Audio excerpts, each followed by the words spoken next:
Welcome to Drafting Compliance. I'm Kane, he's Tom, and we talked about FedRAMP go-to-market decisions with Jacob Berry last time.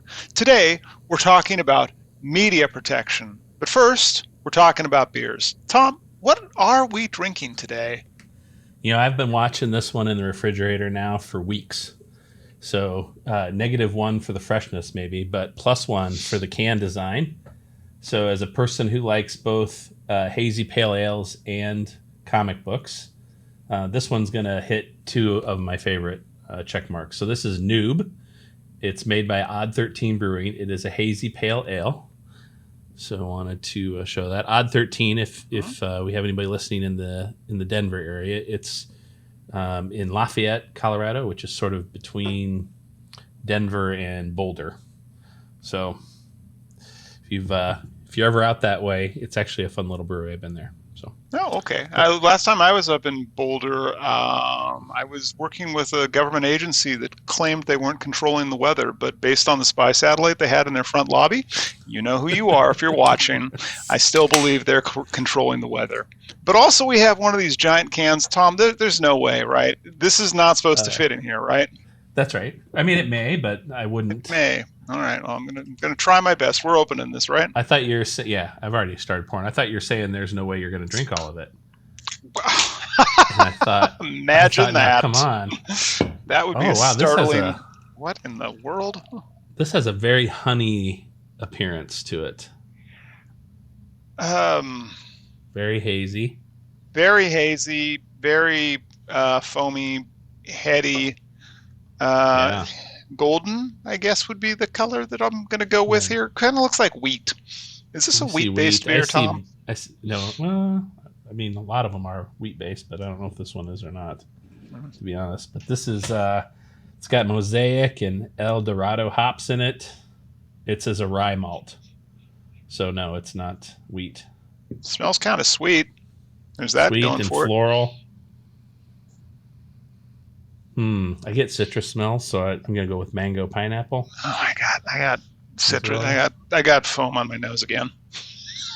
It smells so good. I'm going to give it a taste. Yeah, I'm going to have a go too, and we'll see what this is like.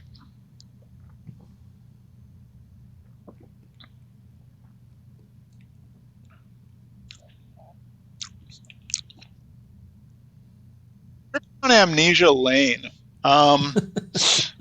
I remember back in the 1980s or the early 1990s, somewhere in that hazy period of time, there was a brand of beer that was literally called beer, and it was like the store's off-brand beer. It was like the most generic thing ever. That's what this reminds me of, is a powerful taste of amnesia from many, many years ago, drinking incredibly cheap beer, which was terrible then. I don't align with your thoughts at all. This has way more character than the cheap. We called it near beer as well. So near beer, all right. Yeah. This has definitely got hop to it, so you taste the Mosaic hops coming through for sure. That's what gives it that citrus flavor. There is a citrus, like a lemon peel at the end. Yeah, I think that's accurate. How would you say it coats your mouth? It's not as bad as the one where I tried to brush it off my tongue.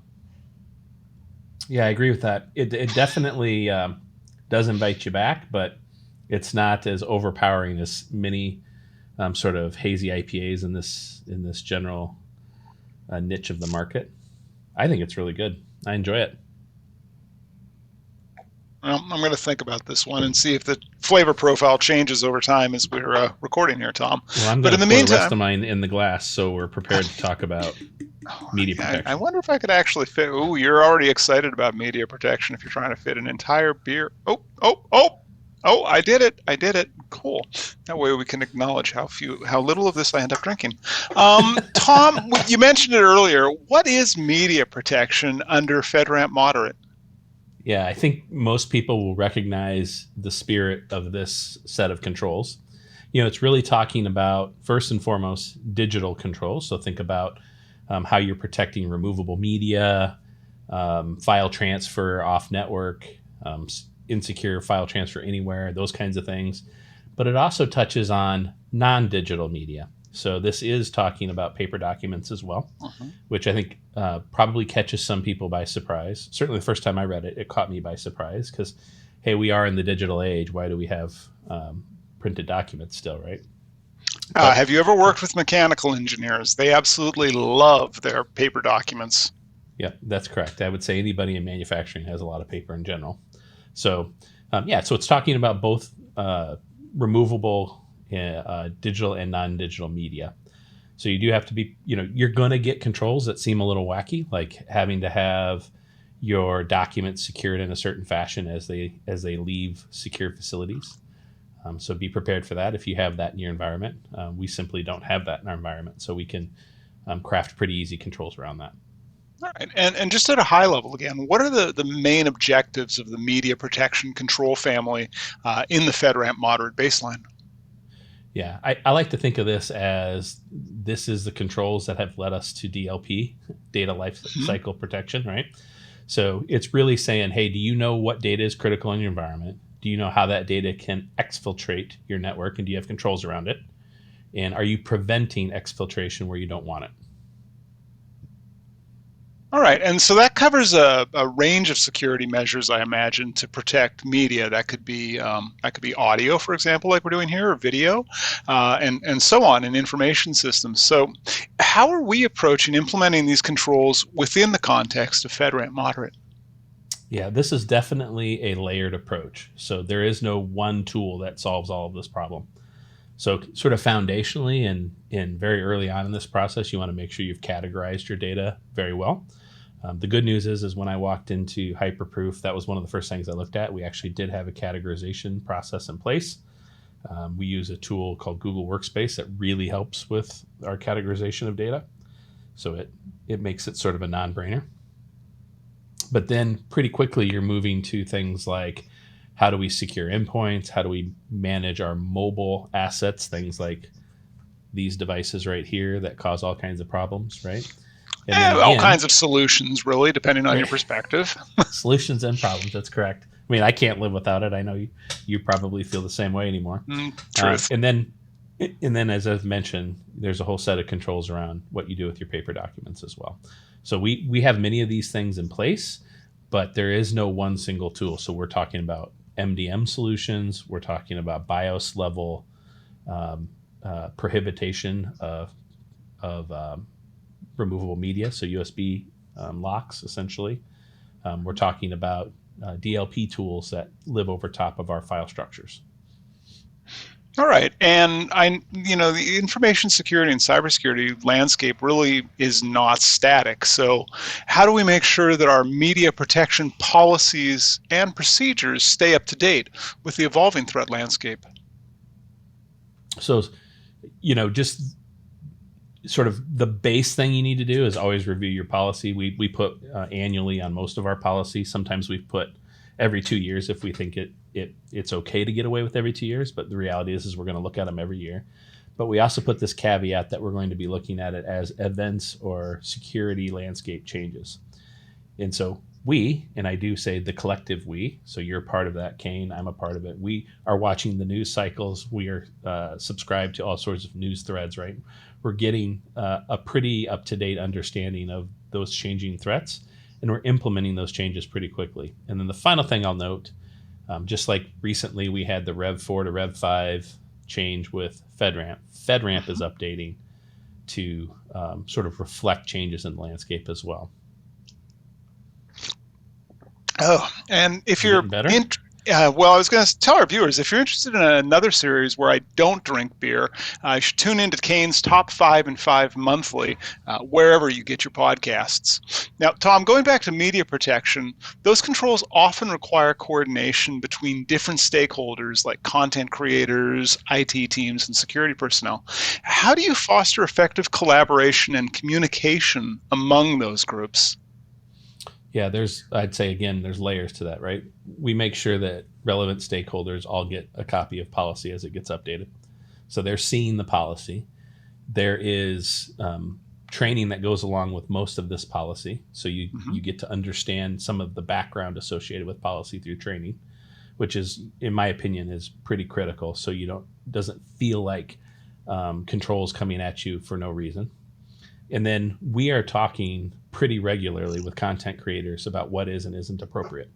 So our media team is extremely active. So we talk to media creators about how do we make sure we don't get unintended data flow out through marketing, right? So there's controls on our documentation. We talk about, is this able to be shared? Is this not able to be shared? We appropriately annotate that content so that they can know with a pretty easy check whether that can be shared or not. All right.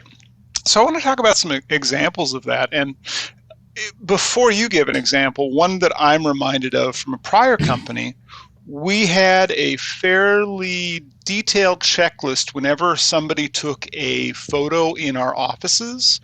And, the HR team might want to take a photo and show, like, look at our cool corporate culture.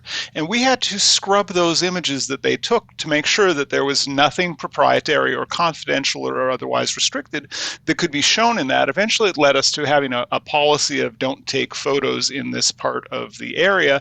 And same thing around ensuring that guests were only allowed into certain parts of the facility so that they couldn't accidentally see something. So, Tom, what are some everyday examples of how an organization like Hyperproof might implement media protection measures in our cloud service offering?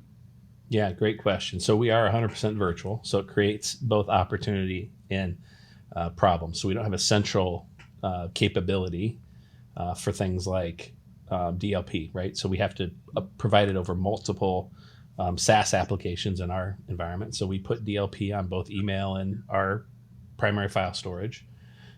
We do things like we push out laptops pre-configured and hardened, which include USB disablement, which for anybody who's had to mess with a laptop without USB, that creates some challenges. What we do is we prevent specific removable media from working. So you can still plug in a mouse and those kinds of things. Or a webcam, for example. Or a webcam, for example, yep. Which, to your point, that creates a different sort of media. So all of our media gets peer reviewed, that gets created, that is video and or audio. And through that peer review, we do ask that we check for things like, are we letting any trade secrets out? Are we accidentally spilling the beans on something that hasn't been ratified internally? Those kinds of things occur on that as well. All right. So then what's your advice, Tom, for organizations that are just starting to implement the media protection control family as part of their FedRAMP moderate compliance journey? Yeah, I would say step one is categorize your data.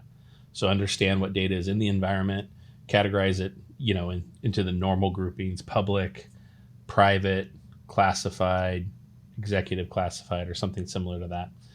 Make sure you have that well established and you have a methodology to mark data as well. And then probably the next step is understand how you're going to control in devices. If you can get those two things solved, you can usually put a tool set over top to help manage each piece of that, and you're a long way down the road. The last thing is if you're different than us and you have a office structure, you're going to want to dig in deeper than I had to, certainly, on physical paper and how are you managing, the paper. We certainly have controls around that, but we don't have the bulk of control burden, because the reality is we just don't print much off in this company.